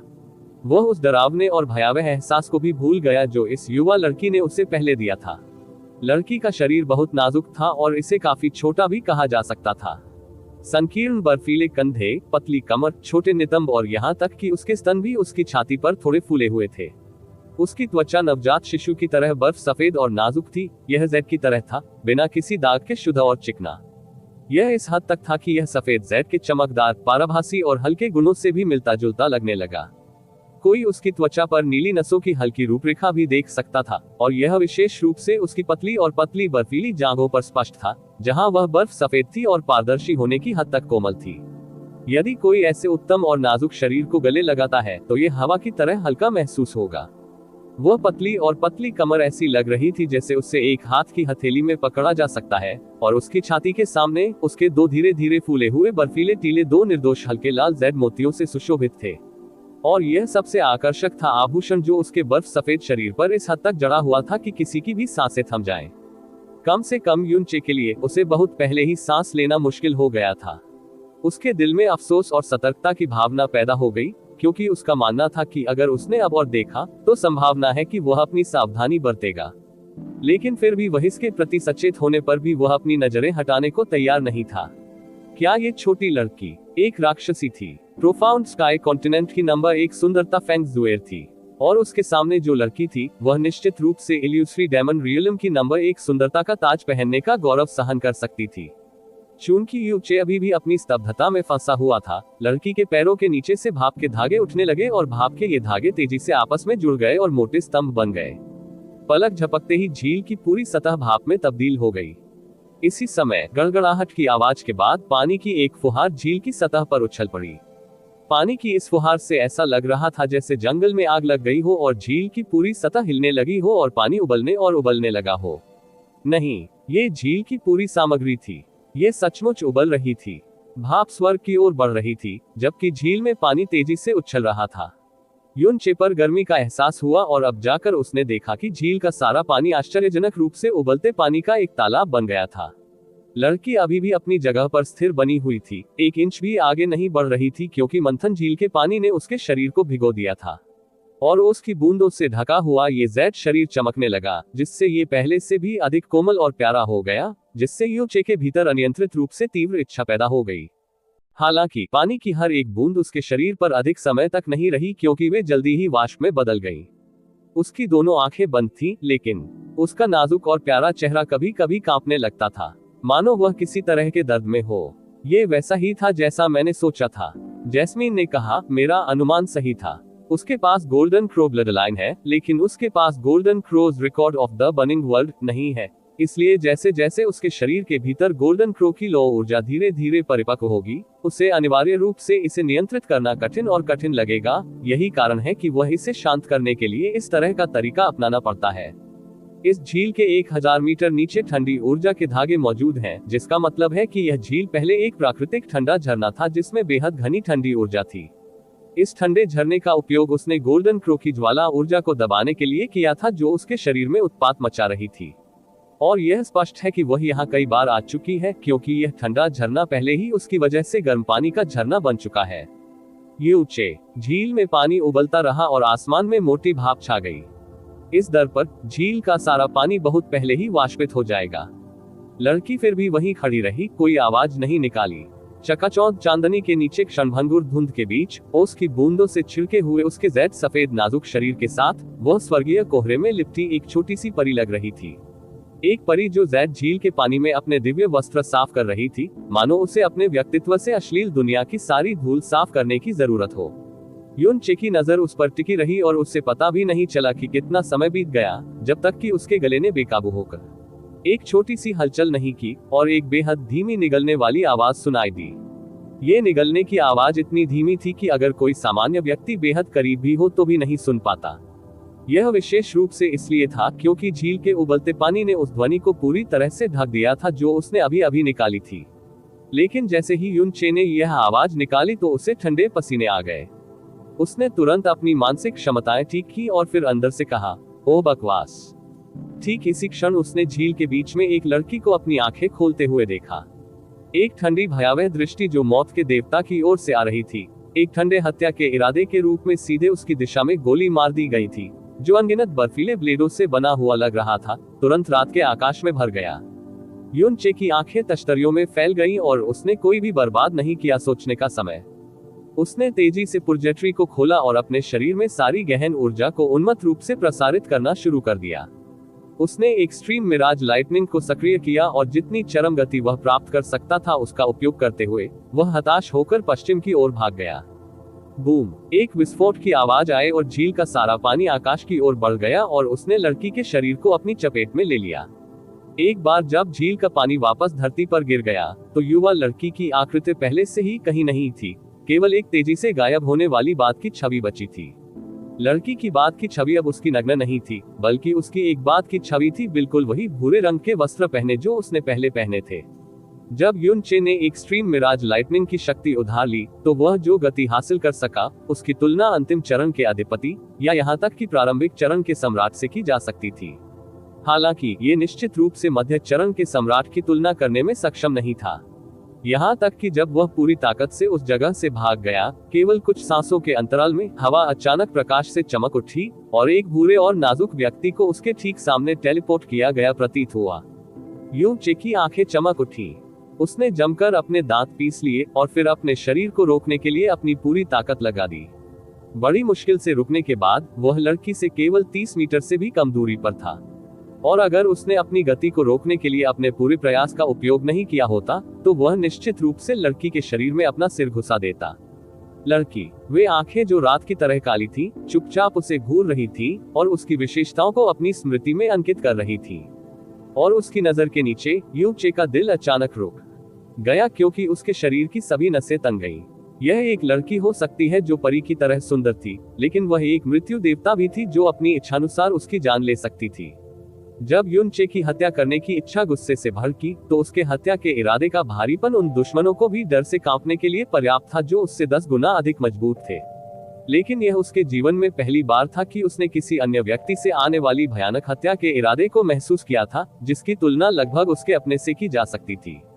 इस तरह की हत्या के इरादे को रखने के लिए इस लड़की ने अनगिनत लोगों को मार डाला होगा और उसे जीवन का सम्मान करना चाहिए मानो वह घास हो। अगर उसे मारना होता तो वह बिना पलक झपकाए ऐसा कर देती। ये युवा मास्टर वास्तव में ताजी हवा में सांस लेने के लिए ही बाहर आया था। भले ही मैंने अपनी आंखों से आपका बहुत बड़ा फायदा उठाया, यह मेरे लिए अपनी जान देकर चुकाने के लिए पर्याप्त नहीं है, क्या ऐसा है? युन चे ने बलपूर्वक खुद को स्थिर किया और पूरी तरह से निर्दोष और हानिरहित मुद्रा धारण कर ली। उसने अत्यंत गंभीर स्वर में कहा, आह छोटी बहन, मुझे पहले ही यह कह देने दो। आपके आने से पहले मैं पहले से ही इस स्थान पर था, इसलिए मैंने निश्चित रूप से जानबूझकर आप पर नजर नहीं डाली। भले ही मैंने देखा, लेकिन ऐसा इसलिए था क्योंकि आपने मुझे देखने के लिए अपने कपड़े उतार दिए थे। इसका मेरे साथ कुछ लेना देना नहीं है। लेकिन निश्चित रूप से मैं प्रथम श्रेणी की नैतिकता वाला एक अच्छा इंसान हूँ। इसलिए यदि आप निश्चित रूप से चाहते हैं कि मैं जिम्मेदारी लूं, तो मैं ईमानदारी से विचार करूंगा। इस क्षण और इस समय युन चे खुद को इस संकट से बचाने के लिए केवल एक ही चीज सोच सकता था, वह थी अपनी अच्छी शक्ल सूरत पर भरोसा करना। अबे साले, चमेली गुस्से से दहाड़ते हुए बोली, तुम अभी भी वहां खड़े होकर क्या कर रहे हो? जल्दी करो और भागो, क्या तुम मौत का इंतजार कर रहे हो? ईमेल संरक्षित #। जैसे ही जैस्मीन की आवाज गिरी, युन चे का शरीर पहले से ही चमक उठा और वह धुएं के हल्के झोंके की तरह हिंसक रूप से भाग गया। लेकिन वास्तव में वह कहां भाग सकता था? भले ही उसने एक्सट्रीम मिराज लाइटनिंग को उसके उच्चतम स्तर तक विकसित किया हो, ये लड़की कुछ ही सांसों के अंतराल में उसे पकड़ सकती है। आखिरकार वह एक मध्य स्तर की सम्राट थी जो युन क्विंगहोक से जरा भी कमतर नहीं थी। लेकिन इस बार लड़की ने उसका पीछा नहीं किया। वह बस वहां तैरती रही और सीधे यूचे की भागती हुई आकृति को देखती रही। उसने धीरे से एक नाजुक हथेली जो बर्फ की जेट की तरह थी बढ़ाए और कहा, आन के लिए दे सक्षम। ये शब्द दिल में चुभ गया और यूचे के पूरे शरीर में बेहद कपकपा देने वाली ठंड की अनुभूति फैल गई। उसने तेजी से पीछे मुड़कर देखा और पाया कि उसके चारों ओर का आकाश लाल रंग के समुद्र में बदल गया था। बूम! यह ऐसा था जैसे अचानक ज्वालामुखी फूट पड़ा हो, पूरी पृथ्वी तुरंत पलट गई हो। जमीन टूट गई और एक खून की लाल लौ एक सीधी रेखा में निकली जिसने 3 किलोमीटर से अधिक की दूरी तय की, जिससे पूरी रात का आसमान लाल हो गया। घने धुएं और आकाश को ढकती रेत के नीचे जिस स्थान पर यूचे था, वहां 10 मीटर गहरा एक विशाल गड्ढा दिखाई दिया था। उस गड्ढे के चारों ओर 3 किलोमीटर के दायरे में सब कुछ धूल में मिल गया था, यहाँ तक कि घास का एक तिनका या छोटा कंकड़ भी नहीं बचा। इस विशाल गड्ढे के चारों ओर अनगिनत आग भड़क उठी जो बुझने का नाम नहीं ले रही थी। यहाँ तक कि ऊपर का आसमान भी प्रचंड लपटों की रोशनी से रंग गया था, मानो पूरा आसमान जलने लगा हो। लड़की अपने मूल स्थान पर ही रही। ऐसा लग रहा था जैसे वही एकमात्र ऐसी चीज है जो इस दुनिया में बची है। ऐसा लग रहा था कि उसके आसपास की हर चीज गायब हो गई थी और यहाँ तक कि यूचे की आकृति भी हवा में गायब हो गई थी।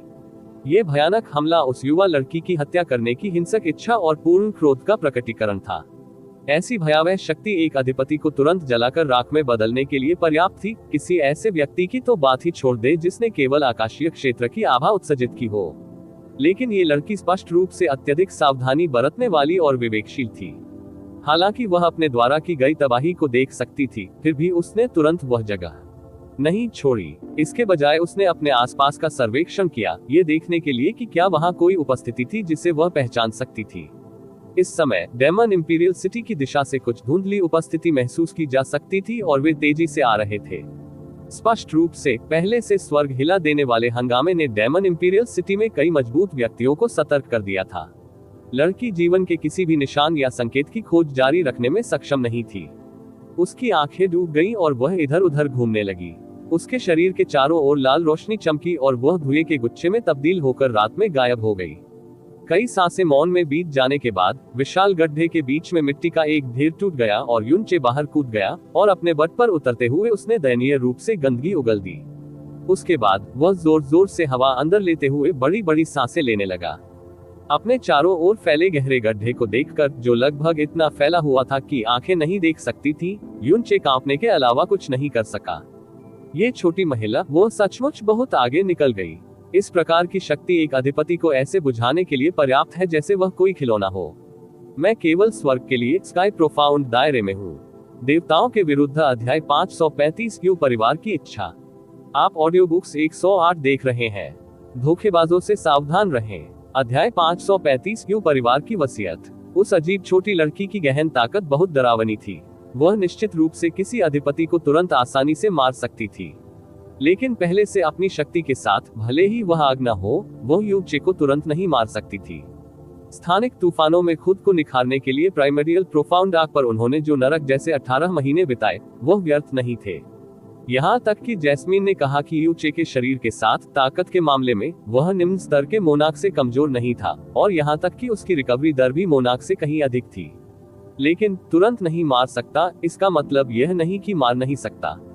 उनकी शक्तियों के बीच बड़े अंतर के साथ, अगर वह यूचे को मारना चाहती थी तो ये पाए जितना आसान होगा। ऊर्जा अग्नि गहन शक्ति थी, इसलिए स्वाभाविक रूप से यूचे के जीवन को खतरे में डालना असंभव था। जब आग की लपटें उस पर गिरी तो उसने खुद को आग में छिपा लिया और अपनी गंध छिपा लिया। बुझने से पहले छिपी हुई बहती हुई बिजली भूमिगत हो गई और उसे एक धागे से बाहर निकाला। यदि यह छिपी हुई बहती बिजली के लिए नहीं होता, भले ही उसके पास 100 जिंदगियां होती, फिर भी वह मर जाता। वहां कोई दक्षिण से आ रहा है, 10 से अधिक लोग। यदि आप कोई परेशानी नहीं चाहते तो तुरंत यहाँ से चले जाएं, जैस्मीन ने चेतावनी दी। यूनचे उठ खड़ा हुआ, अपने आप को झाड़ा और थोड़ा डर गया। 3 दिन और ये दानव महारानी का भव्य समारोह होगा।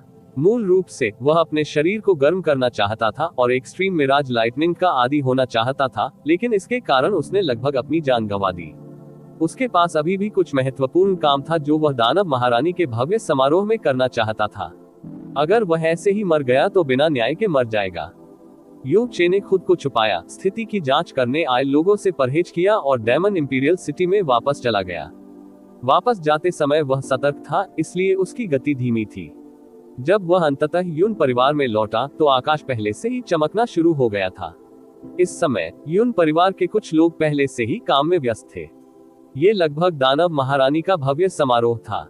यू परिवार ने दानव महारानी के भव्य समारोह को बहुत गंभीरता से लिया, क्योंकि यह संभवतः यू परिवार का भविष्य निर्धारित करेगा, इसलिए उन्हें पूरी तरह से तैयारी करनी पड़ी। यून चे यून परिवार में वापस चला गया और तुरंत मर गया। उन्होंने अपने किसी भी रोमांचक साहसिक कार्य का जिक्र किसी से नहीं किया। आखिरकार वह आधी रात को बाहर गया और एक छोटी लड़की को पूरी तरह से नग्न देखा। ये कुछ ऐसा नहीं था जिसका वर्णन वह किसी और को करना चाहता था। पलक झपकते ही 3 दिन बीत गए। आज के डेमन इंपीरियल सिटी में कुछ भी अलग नहीं था, बस अधिक भीड़ थी। लेकिन यहाँ तक कि सामान्य लोग जिनके पास गहरी ताकत नहीं थी, वे भी वातावरण में एक अलग गंध महसूस कर सकते थे। आज लिटिल डेमन महारानी पूरे 100 वर्षों तक सिंहासन पर रही थी। अतीत में प्रत्येक दानव सम्राट बिना किसी अपवाद के 1000 वर्षों तक सिंहासन पर था। 100 वर्षों तक सिंहासन पर रहने का मतलब था कि यह समय का केवल 10वां हिस्सा था। हालांकि इस बार की बात अलग थी। भले ही वह मायावी दानव सम्राट थी, उसकी उपाधि दानव सम्राट नहीं बल्कि छोटी दानव महारानी थी। दशकों पहले लिटिल डेमन महारानी के 100 साल के शासनकाल से पहले इल्यूश्री डेमन शाही परिवार में पहले से ही एक असामान्य माहौल था। हर किसी ने अनुमान लगाया कि शायद आज वह दिन हो सकता है जब अंधेरे के भीतर गुप्त हलचलें फूटेंगी। 100 साल का भव्य समारोह बिल्कुल सही समय था। आज डेमन इंपीरियल सिटी में कोई गंभीर घटना घटने की पूरी संभावना थी। यू चे बहुत जल्दी उठा, धक्का देकर दरवाजा खोला और देखा कि यू किंगहोंग पहले से ही आंगन में खड़ा था, चुपचाप उन सूखे अंगूर के पेड़ों का सामना कर रहा था। दरवाजा धकेले जाने की आवाज सुनकर वह पीछे नहीं मुड़ा और शांत स्वर में बोला, चियर, तुम जाग रहे हो। यून क्विंगहोंग सुबह की भारी ओस में ढका हुआ था। जाहिर तौर पर वह काफी देर तक वहीं खड़ा रहा था। उसकी पीठ की छाया से यू चे ने उसका बोझ और गंभीरता देखी। इन दिनों वह दिन रात दानव महारानी के भव्य समारोह की तैयारी कर रहा था। उसकी पीठ की परछाई ने यून चे को बताया कि उसे यकीन नहीं था कि आज क्या होने वाला है। वह इसके बारे में थोड़ा निराशावादी भी था। यून चे के कदम रुक गए और थोड़ी झिझक के बाद उसने कहा, पिताजी, मेरे पास एक प्रश्न है जो मैं हमेशा पूछना चाहता था। यून किंगहोंग ने पलटकर उसकी ओर देखा। क्या आप पूछना चाहते हैं कि मैं, आपके पिता, दानव सम्राट के कबीले के प्रति इतना वफादार क्यों होना चाहते हैं? हाँ और नहीं, यून चे ने उत्तर दिया। यून परिवार 12 संरक्षक परिवारों में से एक है जो दानव सम्राट के कबीले के प्रति वफादार है। यह एक मिशन है जो हमारे पूर्वजों से चला आ रहा है। दादाजी और पूर्व दानव सम्राट भाई समान थे। छोटा दानव सम्राट और पिता एक दूसरे को भाई भी कहा। इससे हम देख सकते थे कि दानव सम्राट के कबीले ने हमेशा हमें, यून परिवार को महत्व दिया था। लेकिन लिटिल डेमन महारानी को सिंहासन विरासत में मिलने के बाद उन्होंने कई बार हमारे यून परिवार पर दोषारोपण किया। दादाजी को खोने और यून परिवार की 10 महान आधारशिलाओं को खोने के अलावा इसने इसे और भी बदतर बना दिया। इसके कारण युवा पीढ़ी भी अन्य अभिभावक परिवारों से पिछड़ गई। इससे भी अधिक, आज के यून परिवार को 12 अभिभावक परिवारों में रहने के लिए अयोग्य कहकर मजाक उड़ाया जाता है। छोटी दानव महारानी 100 वर्षों से सिंहासन पर है और हम, यून परिवार, 100 वर्षों से दोषी थे और अपना सिर उठाकर उठ नहीं सकते थे। यही मुख्य कारण है कि यून परिवार इतनी तेजी से गिर रहा है। और जिन दिनों में पिता ने यून परिवार को नियंत्रित किया था, अधिकांश तैयारी लिटिल डेमन महारानी के लिए थी और परिवार की तैयारी गौण थी। लिटिल डेमन महारानी ने यून परिवार के साथ इस तरह का व्यवहार किया, लेकिन पिता ने न केवल विश्वासघात के बारे में सोचे बिना अपनी जीभ पर नियंत्रण रखा और आपने अभी भी अपने सभी प्रयास किए। मैं वास्तव में समझ नहीं पा रहा हूँ। यून परिवार को दोष देना वह नहीं था जो लिटिल डेमन महारानी चाहती थी, यून क्विंगहोंग ने आह भरते हुए कहा। उसने लाचारी के कारण यून परिवार को दोषी ठहराया और इस स्थिति में इसका एक बड़ा हिस्सा हमारे अपने यून परिवार के कारण हुआ, क्योंकि दादाजी ने मायावी दानव शाही परिवार की दानव सम्राट की मुहर खो दी थी। यू चे ने पूछा। यही एकमात्र कारण था, यून क्विंगहोंग ने उत्तर दिया। ब्रह्मपूर्ण दानव शाही परिवार ने मायावी दानव क्षेत्र में सभी आत्माओं पर शासन किया और 12 परिवारों की वफादार सुरक्षा प्राप्त की। आज इस बात को 10,000 वर्ष हो गए हैं। पिछले 10,000 वर्षों में, क्योंकि यून परिवार को प्रोफाउंड हैंडल का समर्थन प्राप्त था, हमारी समग्र शक्ति हमेशा अन्य संरक्षक परिवारों से ऊपर रही थी और कभी भी उनसे आगे नहीं बढ़ी थी। और इस वजह से हमारे यून परिवार को मायावी दानव सम्राट ने सबसे अधिक महत्व दिया था। आपके दादाजी की पीढ़ी के दौरान उन्हें दानव राजा की उपाधि दी गई थी और दानव सम्राट ने यहाँ तक घोषणा की थी कि आपके दादाजी को उनके समान दर्जा दिया जाएगा। वास्तव में वह पद ड्यूक से भी ऊंचा है। वह एक व्यक्ति से नीचे थे लेकिन अन्य सभी से ऊपर थे। शेयर, यदि आप अन्य अभिभावक परिवारों से होते फिर भी कोई हमेशा आपसे ऊपर होता तो आपको कैसा महसूस होता? ईर्ष्या होगी। मूल रूप से पद समान स्तर पर थे, लेकिन यून परिवार के एक सदस्य को दानव राजा की उपाधि मिली, गौरव और सम्मान जिसकी अन्य अभिभावक परिवारों को लालसा थी। इसने हमारे पूरे परिवार की स्थिति को अन्य परिवारों से तुरंत आगे कर दिया। तब आपको कैसा महसूस होगा?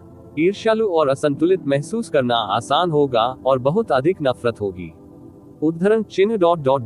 क्या ऐसा हो सकता है कि 100 साल पहले अन्य अभिभावक परिवारों ने एक साथ मिलकर लिटिल डेमन महारानी पर दबाव डाला हो? ये सही है, यून क्विंगहोंग ने अपनी आंखें बंद करते हुए उत्तर दिया। आपके दादाजी यू परिवार के मूल थे और 10 बड़े बुजुर्ग यू परिवार की आधारशिला थे। उनमें से किसी एक को खोना यून परिवार के लिए बहुत बड़ा झटका था। लेकिन एक रात के दौरान हमने आपके दादाजी और सभी 10 बड़े बुजुर्गों को खो दिया। यू परिवार के कौशल का उच्चतम और सबसे महत्वपूर्ण स्तर तुरंत पीछे छूट गया। इसके अलावा दानव सम्राट की सील भी गहरे आकाश महाद्वीप में खो गई थी। उन अभिभावक परिवारों को जो इतने वर्षों तक यू परिवार से ईर्ष्या करते थे, आखिरकार मौका मिल गया और उन्होंने डेमन इंपीरियल सिटी के लोगों को यू परिवार के अक्षम्य अपराध को पूरे इल्यूसरी डेमन क्षेत्र में प्रसारित करने के लिए मजबूर किया। पूरा इल्यूसरी डेमन क्षेत्र यून परिवार के खिलाफ निंदा से भर गया था, जब तक कि यह इतना बुरा नहीं हो गया कि सभी को शांत करने के लिए कुछ भारी सजा देनी पड़ी। और इसका नेतृत्व हिलिन परिवार ने किया था, जिसमें आधे से अधिक अभिभावक परिवार शामिल थे। परिवार, मुझे यकीन है कि आपकी मां के म्यू परिवार और अंडर हेवन कबीले ने भाग नहीं लिया था, जो परेशानी पैदा करना पसंद नहीं करता है।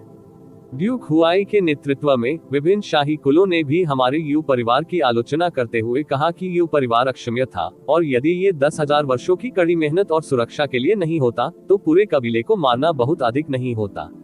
यही वह समय रहा होगा जब ड्यूक हुआई की वंशावली बेवफा हो गई।